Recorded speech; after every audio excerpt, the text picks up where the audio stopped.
Welcome back to another episode of the Pastors Chronicles. Before we get started, I would like to invite you to click the link below and join me on Facebook, the Pastors Chronicles. Also, I would like for you to follow me on Instagram, where you will have a lot of updates there. And also join me on my platform, the Pastors Chronicles, and you can subscribe to that too. And also, I want you to subscribe to this YouTube channel. Click the bell so you can get updates and whatnot. So you won't. And I'm dropping right now Tuesdays and Thursdays, and so people, please come back. And I usually drop around 5:45 p.m. Eastern Standard Time. Come through and check me out because people are not getting notifications. Upon that note, let's get started with the next part of this Chronicles. And we're going to start this Chronicle off like this.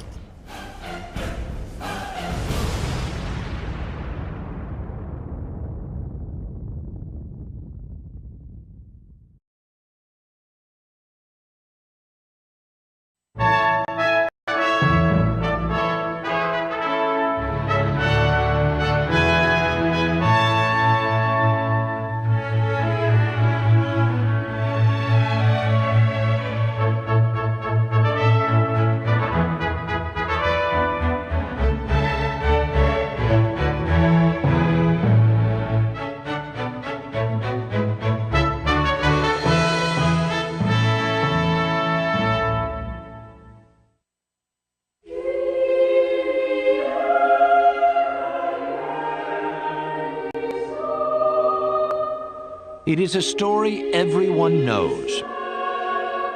After a rude refusal by a local innkeeper, Mary and Joseph bedded down in a barn in Bethlehem. The next day, Mary gave birth to a son, the Son of God. But centuries before Jesus walked the earth, early Europeans were celebrating light and birth in the darkest days of winter. In the Norse country, this winter celebration was known as Yule. Around December 21st, the winter solstice, fathers and sons would drag home the biggest log they could find and set it on fire. The Yule log warmed, but it also looked ahead. Each spark was said to represent a pig or calf to be born in the spring. Also dragged inside were evergreens, the one plant that could make it through a Norse winter. Evergreens proved that life persisted in this dark time. There's a natural attraction to that which lives through the winter when one is struggling to survive through the winter.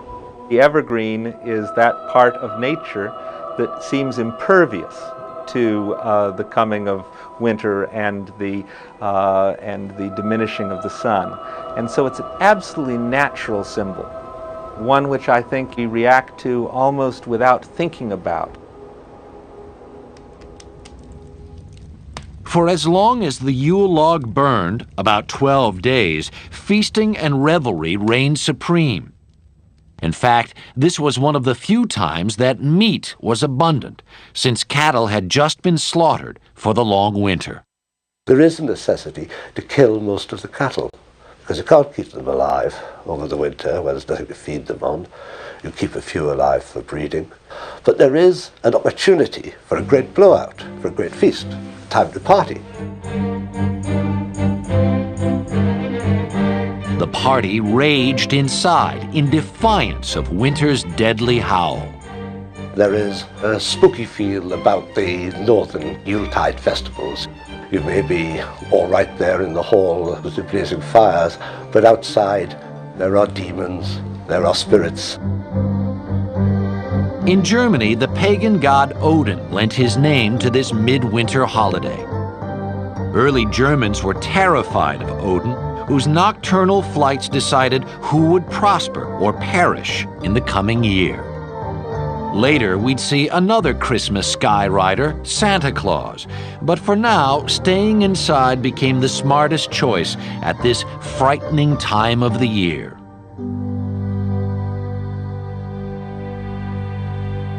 A 1,000 miles away in Rome, winter was less harrowing, but the December festivals were just as elaborate. 1 week before the winter solstice, Romans began celebrating Saturnalia, a month-long orgy of food and drink. Named for the god Saturn, which meant plenty, Rome's established order was turned on its head during this wild, delirious time. The Saturnalia celebrations were certainly times of revelry, of turning the social order upside down, of having the master pretend to be the slave and the slave pretend to be the master, sort of a time out of time in which one could celebrate a kind of disorder in the universe. One of the holiday's important feasts was Juvenalia, which celebrated the children of Rome. Although these early festivals are not necessarily about children particularly, though they are about fertility, children did have their particular place. The indulgence of children, of course, is very much a part of our modern Christmas, but it did have its place even in these ribald, drunken festivals that the Romans had. Among the upper classes in Rome, solstice celebrations were significantly more sober. Many influential Romans worshipped Mithra, the god of the unconquerable sun. To this small but powerful sect, the birthday of Mithra was the holiest day of the year. December 25th was the winter solstice in that part of the world, and it was also understood to be the birthday of the sun god, Mithra. And Mithra was said to be born from a rock. Shepherds came to worship him as he was an infant god born out in that pastoral place in the fields. And many of those stories, of course, have come into Christian tradition. While Romans were worshiping the sun god, a new religion was taking hold throughout the empire. At first, Christians didn't celebrate the birth of Christ. His resurrection was the essential fact of the new religion. By the 4th century, however, the question of the holy birth became impossible to ignore. There were questions within the church about how do we even imagine Jesus. Some people believe that Jesus was purely a spiritual emanation of God, and others believe that Jesus must have actually appeared on earth, and so the decision to celebrate Jesus' birth meant that Jesus was actually a human or a human form. For Christians, the fact of his birth was settled, but the date remained a mystery. The Bible doesn't mention exactly when Christ was born, but certain facts suggest it probably was not in December. So if you're going to sort through the runes of the scriptures, Jesus was probably born in the spring. If the shepherds are out in the fields watching their flock by night, we're not talking about one of the cold spells at the heart of winter. If pagan Rome was already celebrating the birth of Mithra on December 25th, it seemed natural to honor the birth of the Christ child at the same time.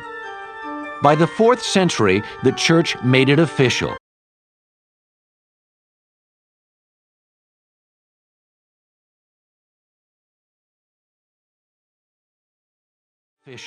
December 25th was declared the feast day of the Nativity. But of course it's a very short step from the feast day of the risen sun, S-U-N, to the feast day of the risen sun, S-O-N. So in a sense, it's a very good choice, and the symbolism is there because the feast day of the unconquered sun was about fertility, about birth, and so obviously is the Christian Christmas.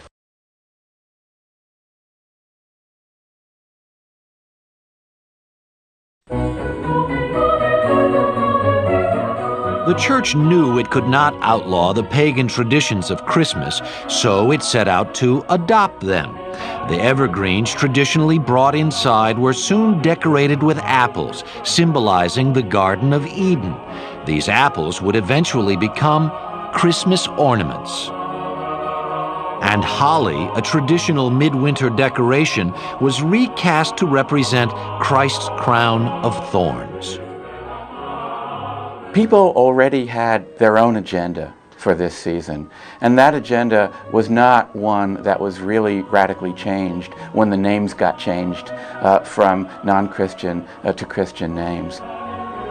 The church pretty much had a policy of live and let live. If people would call themselves Christians and do lip service to the birth of the Savior, then let them do anything that they wanted to do with it.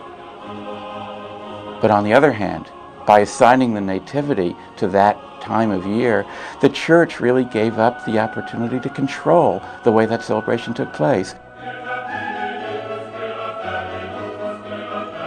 The tension between piety and revelry at Christmas would reach its logical and extreme conclusion in Puritan England, when the holiday would be considered so un-Christian it was done away with altogether.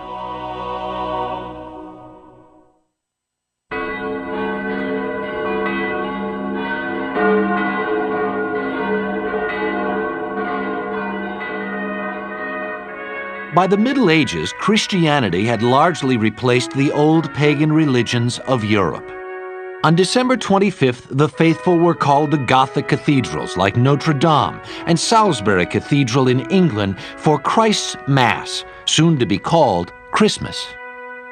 But out in the streets, the holiday was still more raucous than religious. If you went to England around Christmas time, any time before, say, 1800, you'd probably feel pretty ill at ease. You wouldn't think it was Christmas at all. What would you think it was? Maybe Mardi Gras, maybe New Year's Eve, maybe Halloween? Because Christmas in old-time England was really a carnival. The houses of London were littered with brawling, drunken villagers and couples engaged in the most unholy activities. And each Christmas, a beggar or student was temporarily put in charge after being crowned the Lord of Misrule. The rest of the peasantry also got their once-a-year chance to grab power from the ruling classes. They would go around to the houses of the rich, they would bang on the doors and demand entry, and once they were let in, the lord of the manor had to give them the best stuff that he had. He had to give them his best food, he had to give them his best beer, his best of everything. And a jolly wassail, it's then you shall hear. But if he didn't, they would threaten or actually perform a trick. Come butler, come fill us. One surviving Christmas song says, if you don't give us what we want, then down will come butler, bowl and all. But if you do draw us a bowl of the small, then down shall go butler, bowl and all, bowl and all. Some historians think that it performed the role of a safety valve. You might say that a wealthy man could make up for an entire year of small or large injustices to the poor by giving a generous Christmas handout just once in the year. The rules of Christmas would soon change, however, as a wave of religious reform swept through England in the early 17th century. Led by Oliver Cromwell, the Puritans overthrew the king's forces in 1645 and vowed to rid England of all that was decadent. High on their list was English Christmas, and in 1652 they outlawed it altogether. Shops were ordered to stay open, churches were forced to stay closed. The Puritans were always, I think, deeply attracted to those things that they were most opposed to. They had a fear that they might have too good of a time. I don't mean to trivialize them, but there was a deep fear that if these things were legalized, they themselves might enjoy them and their souls would be lost. The Puritans may have said good riddance to Christmas, but the people never really stopped celebrating it. The holiday merely went underground. If Christmas pie was illegal, it began to be known as mince pie instead, which was just as delicious. The deeper need for Christmas in the human heart, the need for celebration at a time of darkness, those needs made the battle against Christmas, gave it a few temporary wins, but it couldn't possibly secure a final victory. In 1656, the men of Kent and Canterbury passed a resolution saying that if they could not have their Christmas Day, they would have the king back on his throne. They soon got their wish. The monarchy was restored with Charles II, and Christmas was restored with him. It seemed the English could live without a king, but not without Christmas. It has been argued that one reason for the restoration of the monarchy is because by restoring the monarchy you also restored Christmas. You restored the proper English Christmas with its rituals, its traditions and its carousing. Christmas is brought back, if you like, by popular acclaim.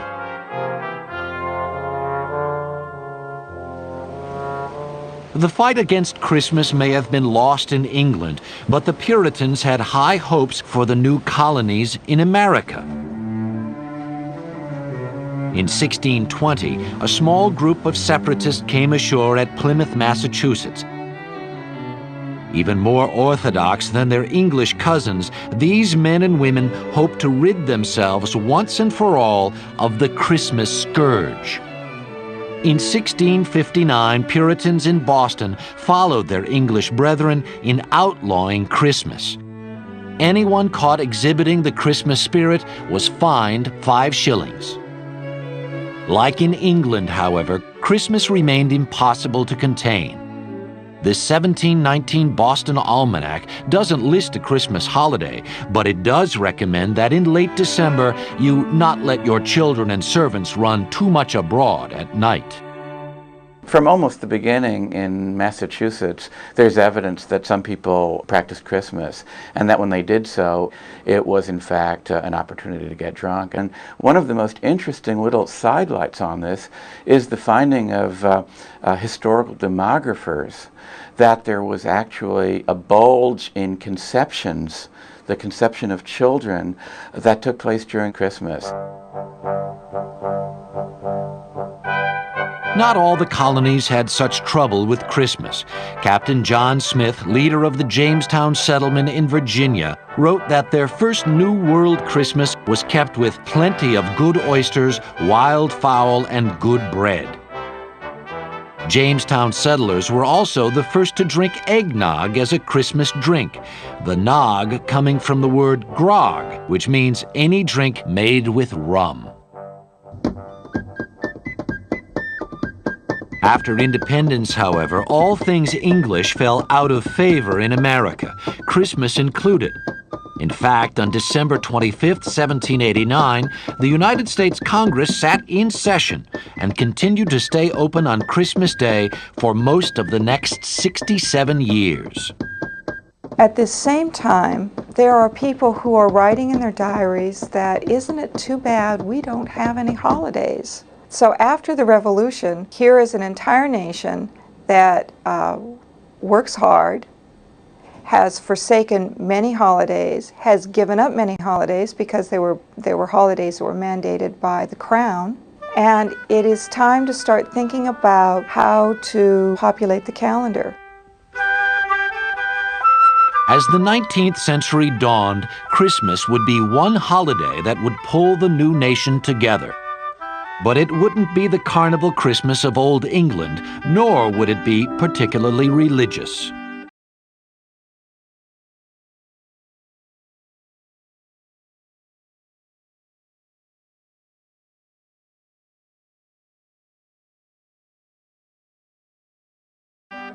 America would invent its very own Christmas, and in the process, reinvent it for the whole world.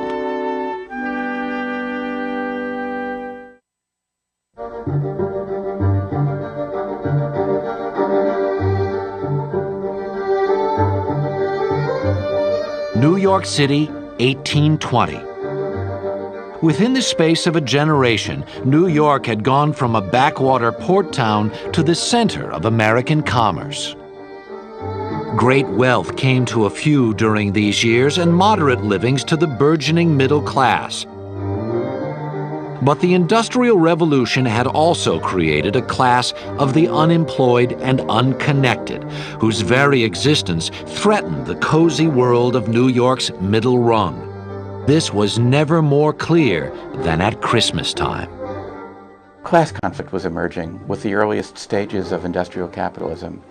And so what had previously just had an edge of menace, a little bit of trick, but much more goodwill, much more treat, now changed, and the menace became increasingly obvious and increasingly serious. So that by the 1820s, the Christmas season in cities like New York was really a time of gang rioting, a really very, very nasty scene. So nasty, in fact, that in the year 1828, the New York City Council for the first time instituted a professional police force for the city as a direct result of a particularly savage Christmas season riot the year before. New York's upper class was worried. So worried that a few of them set out to change the way the holiday was celebrated. Washington Irving was America's best-selling novelist, and in 1819 he used his expertise to write Bracebridge Hall, an enormously popular series of stories about Christmas at an imaginary English manor house. Here, the classes mingled effortlessly as squires welcomed friendly and grateful peasants into their homes. And in 1843, England's most popular writer, Charles Dickens, Illustrated News published this engraving of the royal family standing by the first Christmas tree most English had ever seen. In just a few years, a decorated fir could be found in nearly every English home at Christmas.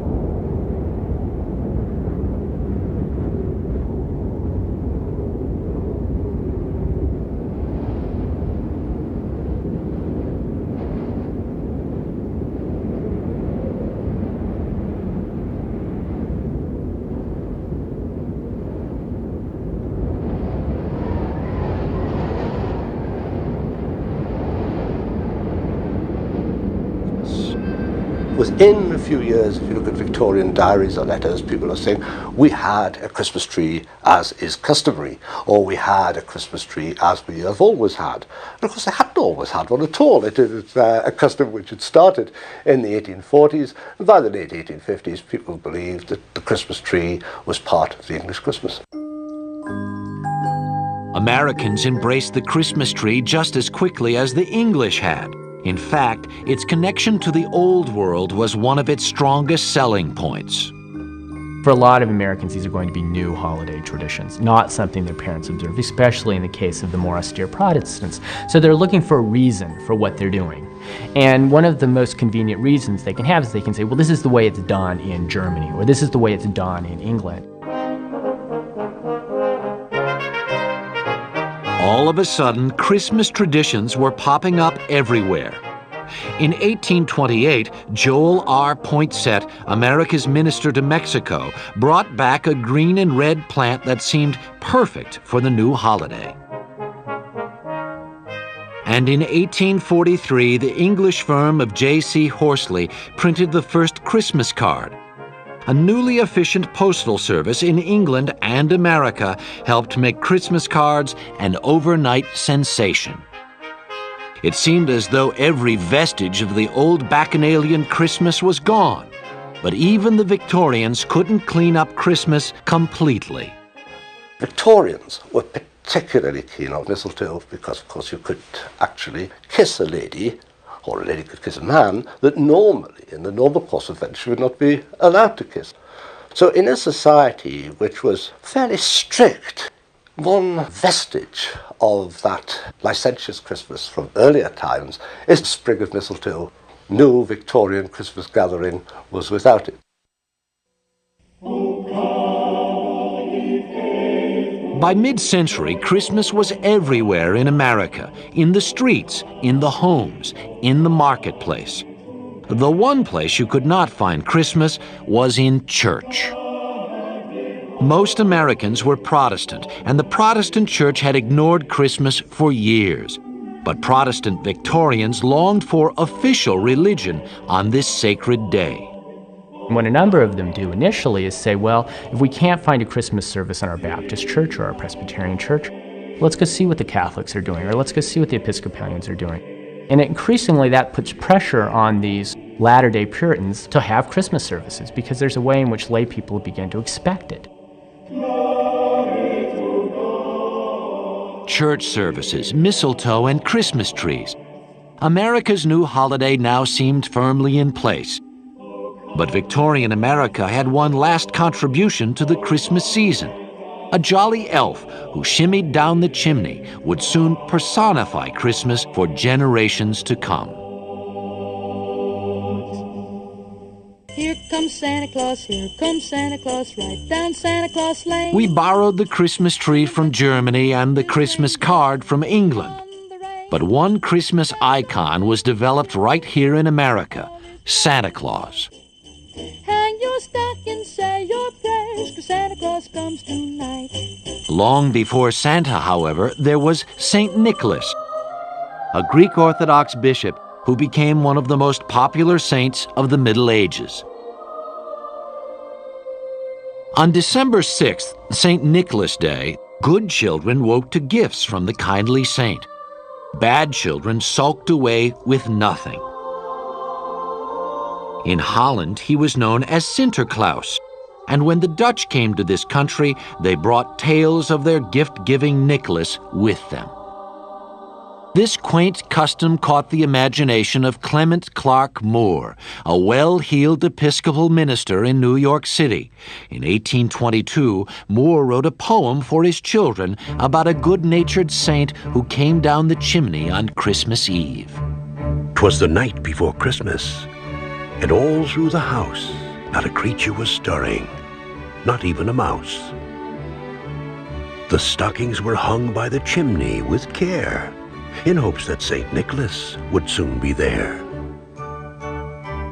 Moore dreamed up Dasher, Dancer, and the rest of the reindeer, along with Santa's entrance through the chimney. But at first he was embarrassed by the poem. He worried it was too frivolous for a man of the church. Clement Moore was a minister.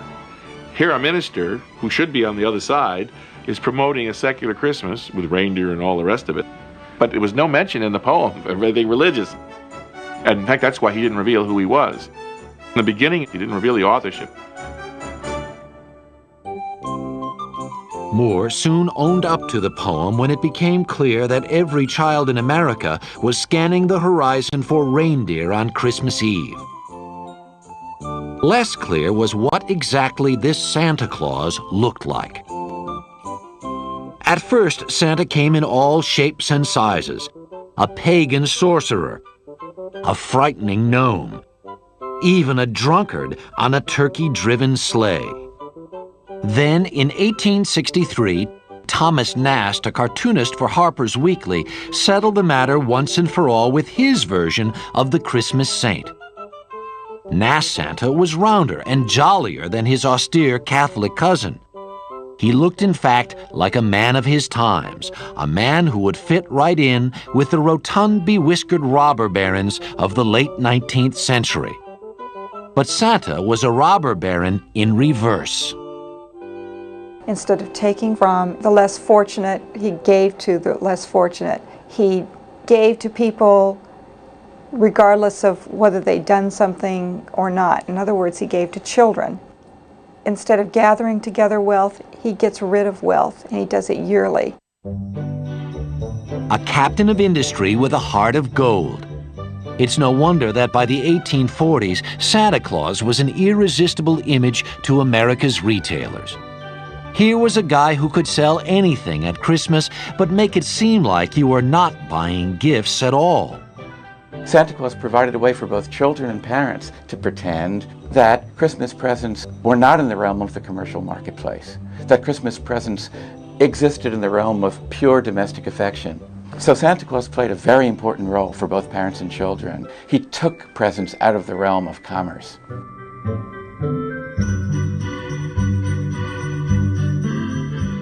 If the image of Santa could sell merchandise, retailers soon figured that a real-life Santa would boost sales even further. Santa has been showing up in department stores since the mid-1800s. And since then, nothing has loomed larger to a child at Christmas than this annual pilgrimage. You want to talk to Santa Claus, where do you go? You go to the shopping mall. Now, this is strange for a saint to be living pretty much full-time in a department store. It doesn't bother Americans because we are, after all, a capitalistic society. It makes perfect sense for us to have our national saint in a department store. That's commercial sense for us, dollars and cents. Author and humorist Gene Shepard immortalized this rite of passage in A Christmas Story, an autobiographical account of one boy's Christmas. You know, I'd been thinking for weeks what I wanted for Christmas. I figured the best thing to do is to tell Santa Claus about that. And I looked up at that Santa Claus, and he had these big, watery blue eyes and a huge beard and all, and he's looking me right in the eye. And he was so impressive that my mind went blank. Ho, ho, ho, ho, and what's your name, little boy? It's like if all of a sudden you're sitting on the president's lap, and he says, "What would you like me to pass in legislation, Sonny?"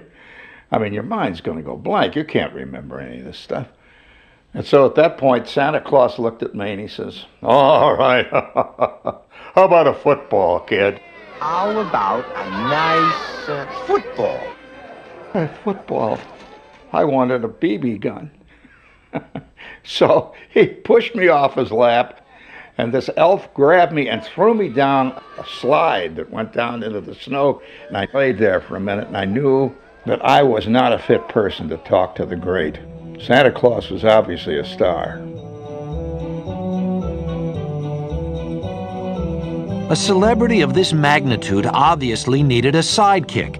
In 1939, Robert May, a copywriter at the Montgomery Ward department store, dashed off a promotional children's book to lure Christmas shoppers into the store. May's story told of an ostracized reindeer with a big red nose. Poor Rudolph. Where most reindeers' noses are brownish and tiny, Rudolph's was red, very large, and quite shiny. This physical, shall I say, disability turns out to be an asset because it's a foggy Christmas Eve. This fog will be hard to get through. And this light on the nose enables poor old stumbling Santa Claus to get through. And how the reindeer loved him as they shouted out with glee. Rudolph the red-nosed reindeer, you'll go down in history. So you have this handicapped sort of child figure helping the benighted parental figure make Christmas possible. Rudolph brought Christmas full circle. It was now the children who really made Christmas possible. Only they understood the meaning of this enchanted day. From Washington Irving to Montgomery Ward, a battle for Christmas had been fought and won by kids.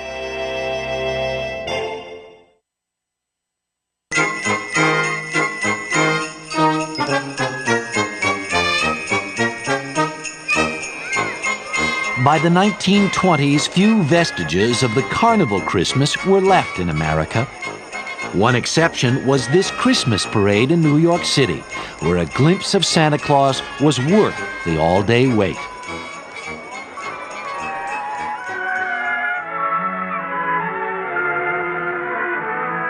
But by the 1950s, Christmas was strictly a family affair, with eggnog by the fire, Bing on the hi-fi, and a load of presents under the tree. Chestnuts roasting on an open fire, Jack Frost nipping at your nose. Tiny tots with their eyes all aglow will find it hard to sleep tonight. The joy of opening up gifts is one of the things that makes Christmas what it is. He's loaded lots of toys and goodies. It's the mystery of all these packages. And I think that's why we wrap them. It's exciting to have a package lying there with silver paper on it. You don't know what's in it. And you open it up, and there it is. It's something that's really great, that you really wanted.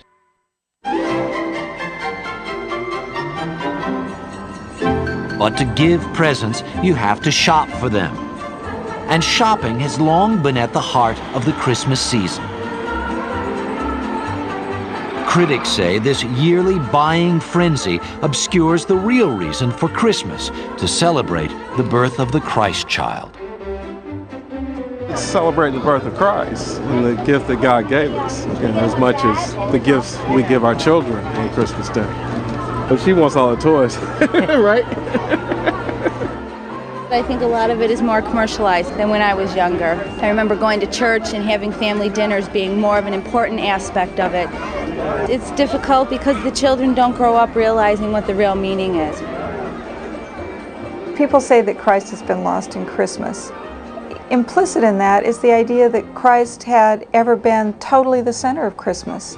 And as Christmas has been celebrated ever since it was instituted as a feast of the Nativity, there has always been other ritual, other ceremony, other activity associated with Christmas, in addition to Christ.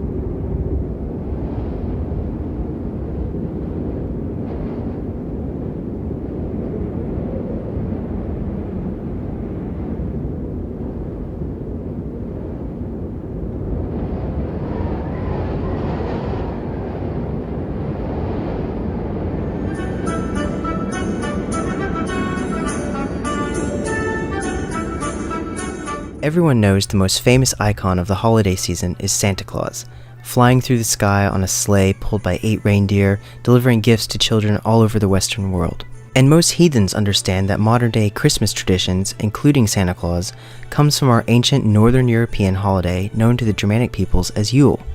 The most widely popular theory today is that Santa Claus is a manifestation of the god Odin, who they say leads the wild hunt each year at midwinter. But I'm not entirely sure that this theory holds as much weight as it appears.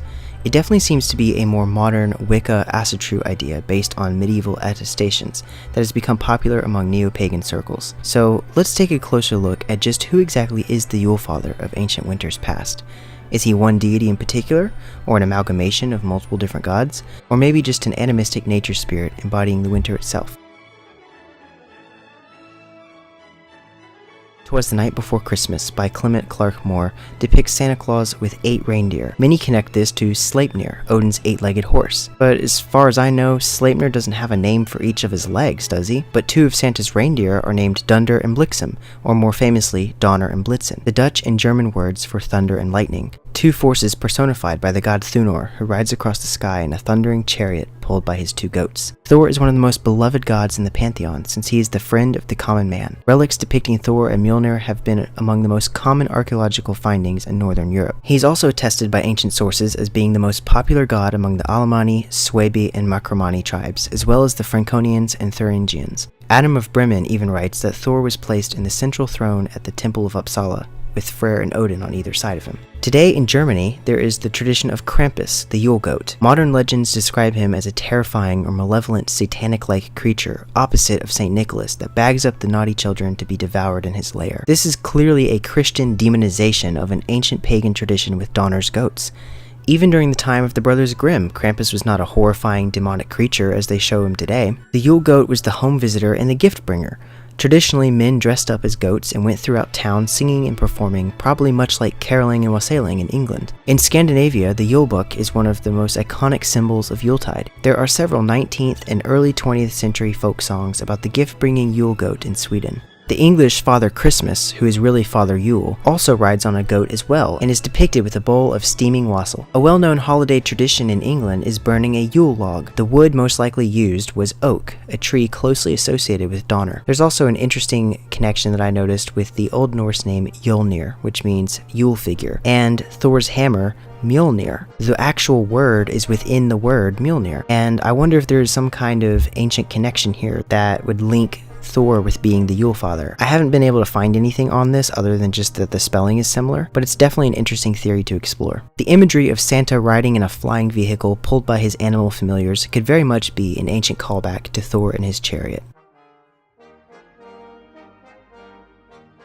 Another very popular deity that's associated with Yule is the fertility and nature god Yngvi Freyr. In Proto-Germanic, his name is Frollo, and he may have been seen as the Yule father to the English, Saxons, Frisians, and Jutes. These were the tribes living around the North Sea who were known as the Ingavones, claiming Yng as their divine forefather. Yngvi is also credited as the patron of the ancient Swedes and Norwegians. Freyr is a god of harvest, abundance, fertility, and lordship. While there are tribes named after Yng, there are no Teutonic tribes or countries named after Odin. This leads me to believe that Freyr would have been a more likely Yule figure, given that several tribes claim descendants from him and that he is also a god of nature and harvest.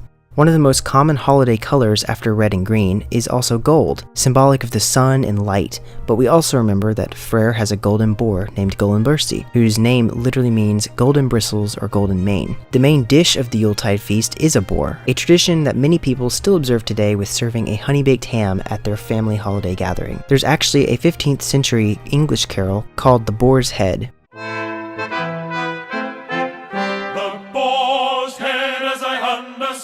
Is the rarest dish in all the land, which thus bedecked with a gay garland, and thus servire cantico. This is rooted in our ancestral memory. Even during the Middle Ages in England, there were people who still understood the significance linking back to the ancient Germanic tradition of the sacrificial boar at Yuletide. This ham would have to be hunted since it's a boar, which would require a great hunting party complete with spears, arrows, and hunting dogs. This of course ties back into the Wild Hunt. In England, the traditional imagery of the Yule Father can be found in Charles Dickens' The Christmas Carol as the ghost of Christmas Present, a spirit depicted as a larger-than-life merry fellow who wears a wreath of holly, laurel, and mistleberry, and dressed in forest green robes. He's surrounded by a cornucopia of food and a steaming bowl of wassail, symbolizing fertility, feasting, and the abundant harvest. In Celtic mythology, similar imagery can be found among their winter figure of the Holly King.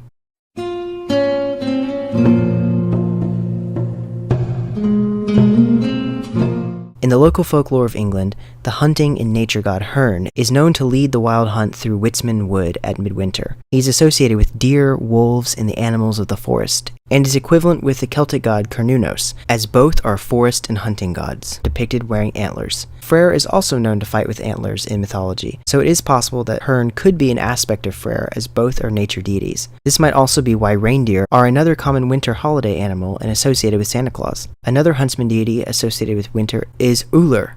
He is the god of archery, winter, hunting, and the northern lights. Bows were traditionally carved out of wood from yew trees, and Ullr's home is Idlair, which means yew dales. Yggdrasil was believed to have once been a yew tree before the rise of the Odin cult changed it to an ash.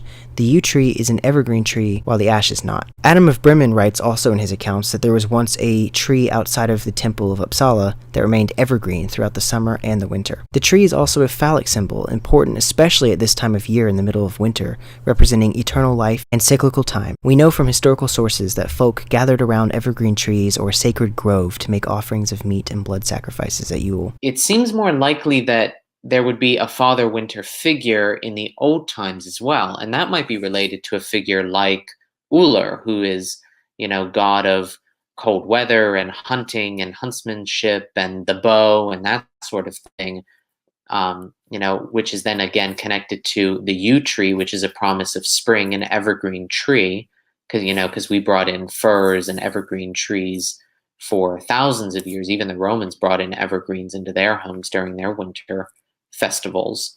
It seems much more likely that this is, again, attesting roles to Odin that he didn't really have. No, but I mean, even the big sack over the shoulder bringing home a gift in the dead of winter, that sounds like when you go out on a hunt and you bring back the animal on your back, or you bring back a quart of conies, or you bring back, the deer and that sort of thing.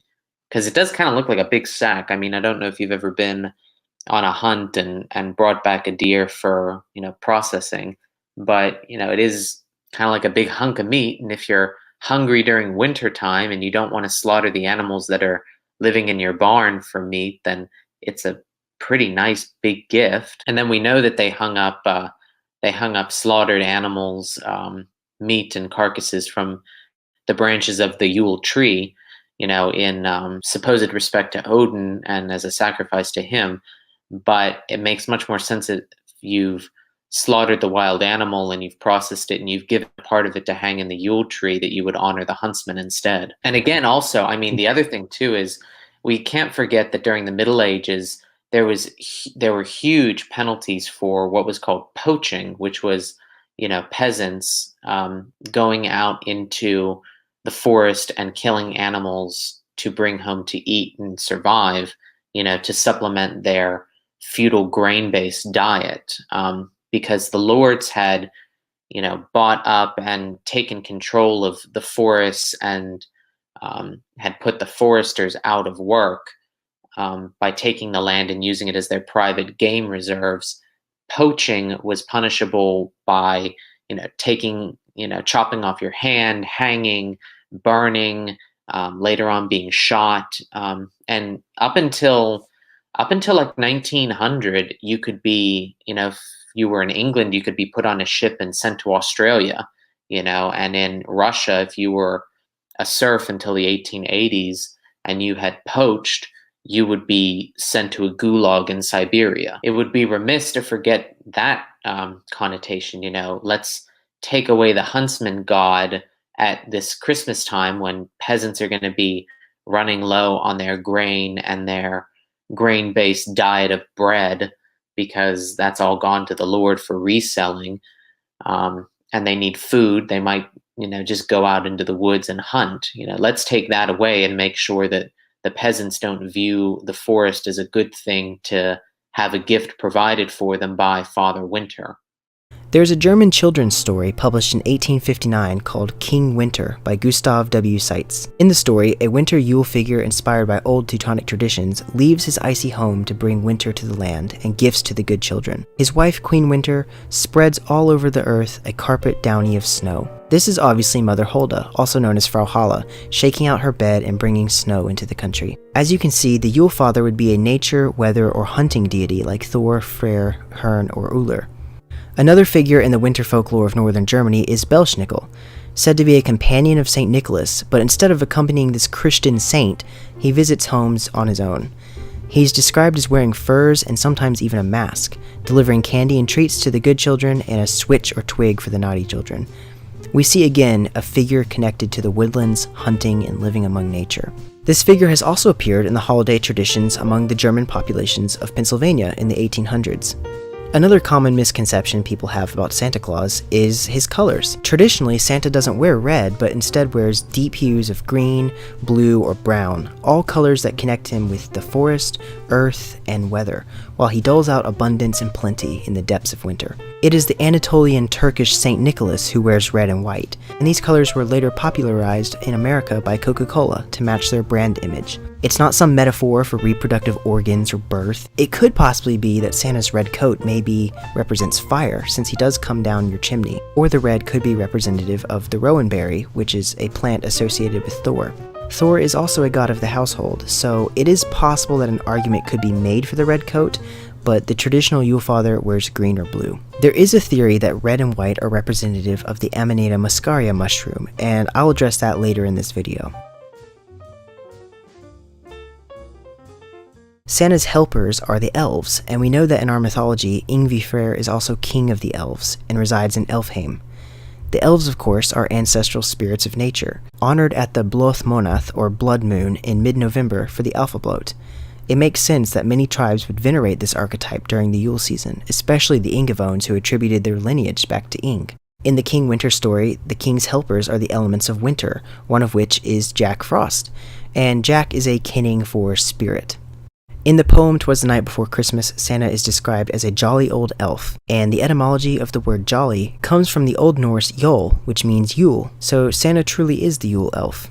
Perhaps the Yule elf was a family or communal house elf, like those attested to in English and Scottish folklore and the kobold in Germany. They come out when everyone's asleep, like in the Grimm's fairy tale The Elves and the Shoemaker. This might also be why no one ever sees Santa. They only know he's visited by the gifts he leaves behind in the Eton cookies. There might even be a very distant connection between house elves and German nutcrackers, which in the story by E.T.A. Hoffmann protect the house from mice and rats, who are known to carry germs and diseases. The Night Before Christmas poem even makes references to Hoffmann's story with lines like, "No creature was stirring, not even a mouse," and visions of sugar plum fairies. Elves are commonly seen as tiny creatures, and the famous poem also depicts Santa and his reindeer this way, with the line, "Miniature sleigh and 8 tiny reindeer." In Scandinavia, house elves are called Tomte and Nissa. They bear a resemblance to Santa as well, with their white beards and red, green, or blue clothing. The Nissa in Norway live up in the attic of a home and come out every Yuletide. The family living in the home traditionally offers their Nissa a bowl of porridge, and this might also be connected to leaving milk and cookies out for Santa Claus. Now, regarding the Amanita muscaria, these vintage photos here show little gnomes and forest folk living in and dancing around the mushrooms,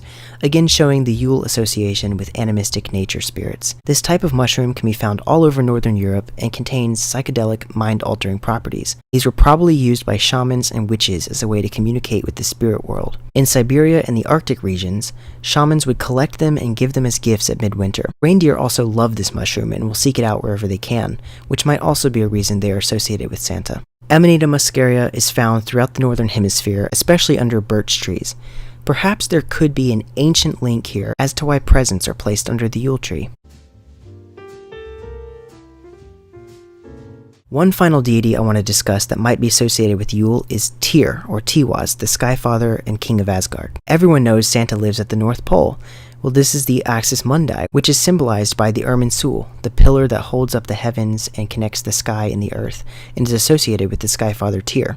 And Polaris, the North Pole star, is also connected with the Tyr rune from the Anglo-Saxon rune poem. 2 is a guiding star. Well does it keep faith with princes. It is ever on its course over the mists of night and never fails. And if you look at the Big Dipper constellation in all 4 seasons, it forms an important ethnic symbol of good luck and victory that is associated with the sky gods Tiwaz and Thonraz. And this makes sense. Who are more likely to be the leaders of the Wild Hunt?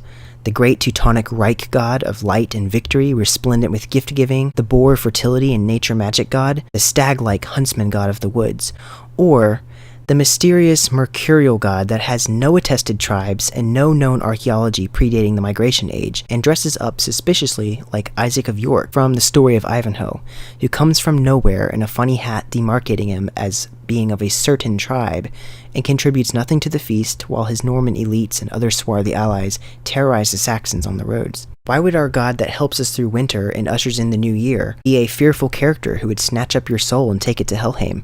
Why would that same god be a ghost who scares all on the road, except for those who are strong in their faith or stay indoors? That sounds eerily like Passover from the book of Exodus in the Bible. Odin leading the Wild Hunt is Christian nonsense. There's a reason that it was known in the localities of southeast England that the Wild Hunt through the old woods was led by Freyr or Herne, and Herne might even be a winter visage of Tiwaz, the warrior sword god who turns hunter to sustain the people. I've also read that the name Freyr is connected to a derivation of the Proto-Indo-European word per, meaning to go forward, maybe as in the beginning or turning of the year, or progression of the hunt. In conclusion, the Yule Father may have varied between tribes. It was most likely Freyr, Thor, Herne, or Uller, or perhaps an amalgamation of these gods. Don't listen to these Asatru thought leaders who just say that Santa is Odin, or that there are 12 nights of Yule Advent or something that take place on the winter solstice, when this is clearly contradicted by local folk traditions and historical evidence of a lunisolar calendar. Just because the Yule Father is a bearded magical figure does not automatically associate him with Odin. All of our gods are depicted with beards because it's an inherent inherent symbol of masculinity. There's so much symbolism with Yuletide that indicates that this was a winter fertility festival in the Nordic New Year, with deities who are closely associated with nature. Even wreaths and kissing under holly and mistletoe are fertility symbols. I just don't see the wandering mystery god Odin fitting into this at all. Odin has over 170 different names, which clearly shows appropriation of characteristics and functions previously attributed to other figures. Yule is a celebration presided over by gods and goddesses of nature, hunting, fertility, light, and prosperity.